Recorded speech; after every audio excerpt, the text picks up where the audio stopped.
All right, let's dive right in with a pretty wild idea. What if the person you've known for years, maybe a friend or a family member, isn't actually the same soul they were yesterday? Sounds like science fiction, right? Well, in this explainer, we're exploring a spiritual concept called a walk-in, the idea that one soul can literally take the place of another in a fully grown adult human body. Let's start with a number, a really big one, 1 million. Now, according to the spiritual texts we're digging into, this isn't just some random statistic. This number might actually represent a hidden population, people living right here among us.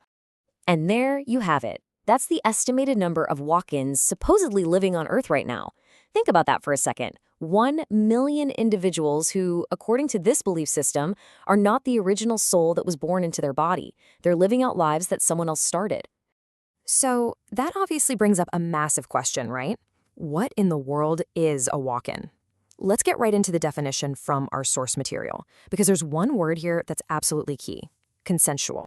So a walk-in is basically a new soul who voluntarily takes over an adult human body, but only after the original soul has chosen to leave. It's described as a complete soul swap, sure, but this is not a hostile takeover. The core idea is that it's a pre-arranged agreement. The original soul makes the choice to depart, and that creates a vacancy for a new soul to come in and pick up where they left off. So you've got two key players in this exchange. First, there's the walkout. That's the original soul who decides it's their time to leave. And then, of course, you have the walk-in, the new soul who arrives to continue living in that body. You know, here's a really interesting way to think about it that comes from the source material. It suggests that, in a way, we all do this at birth. The only real difference with this phenomenon is the timing. Instead of an infant, the new soul moves into a body that's already an adult. Okay, so if this was supposedly a super rare thing for most of history, why the sudden explosion to 1 million people? What's going on? Well, the texts we're looking at frame this as a very modern, a new age phenomenon, if you will. And this really shows what they mean.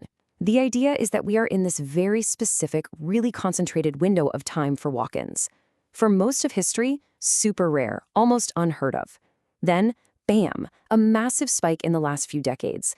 And the prediction is that this high frequency will stick around for another 20 to 30 years before it starts to taper off again. So, what's behind this sudden rush? The texts point to 3 main reasons that all kind of converge. First, the belief that Earth is shifting into a spiritually significant new age. This apparently makes it a very popular destination for souls wanting to incarnate, which leads to the second and third points. All this new spiritual activity means that physical bodies are now considered to be at a premium.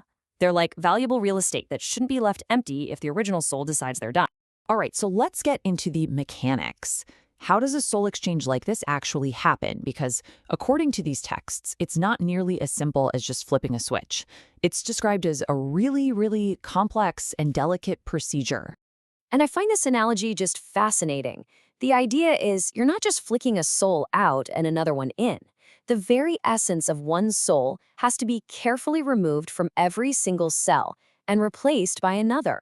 It's a huge operation, but it's all happening on a spiritual, non-physical plane, and it's supposedly overseen by teams of spirit guides. So it's broken down into 4 main steps.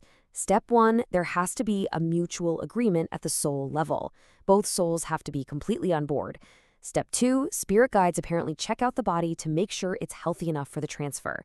If it gets the green light, then comes step 3, the actual exchange, which they say happens quietly overnight while the person is sleeping. But that's not the end of it, not by a long shot. What follows is a really long adjustment period. Yeah, this integration period is a huge deal. It's not like you wake up the next morning and everything is perfect. The sources say this transition can last anywhere from 3 months all the way up to 6 years. And during that time, the new soul is integrating, and it can be rough. We're talking subconscious battles with the old soul's leftover energy, serious disorientation, and even real physical and emotional health problems as this new energy tries to settle into the body. So, what's it like? What happens after the exchange is done and this long integration process starts? I mean, think about it. You're stepping into a life that's already in progress. A job, a family, friends, a whole history. That's got to come with some pretty unique challenges. And the sources are really clear on this. It is not an easy path. The new soul is up against some major hurdles. For one, they inherit all of the walkout's karma, all that spiritual and energetic baggage from a life they didn't even live. They also go through a period of deep confusion and disorientation. And then there's the potential trauma of one day waking up and realizing, wait a minute, this isn't my original body? So you might be wondering, how do they even function? The key, apparently, is memory. The new walk-in soul inherits all of the previous soul's memories because those are stored in the brain, not the soul. This is what lets them navigate daily life. They can go to work, talk to their spouse, remember their friends' names. From the outside, friends and family might just notice a big change and chalk it up to a new attitude or a midlife crisis. But according to this belief, it's an entirely new entity behind the wheel. And this point is hammered home again and again in the texts. It might sound like a great shortcut, right? Skip childhood, avoid adolescence, and jump right into an established adult life. But the reality, as it's described, is that it's an incredibly difficult, even traumatic experience for both the soul coming in and the soul walking out. Okay, so to really get a grip on what a walk-in is supposed to be, we have to make some important distinctions. It's easy to confuse this with other paranormal or spiritual phenomena, but the source material draws some very clear lines in the sand. And this lays it out perfectly. The number one difference, the defining factor, is consent. A walk-in is based on a mutual, prearranged agreement.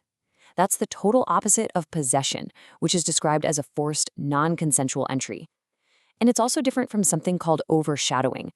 Think of overshadowing as having a spiritual roommate, two souls sharing one body for a time. A walk-in, on the other hand, is a complete and total replacement. Ultimately, what this concept does is challenge our most basic ideas about who we are. We tend to think of ourselves as one single, continuous identity from birth until death. But this flips that idea on its head, and it leaves us with a really provocative question to chew on. If a new soul inherits an old set of memories, where does one person actually end and the next one begin?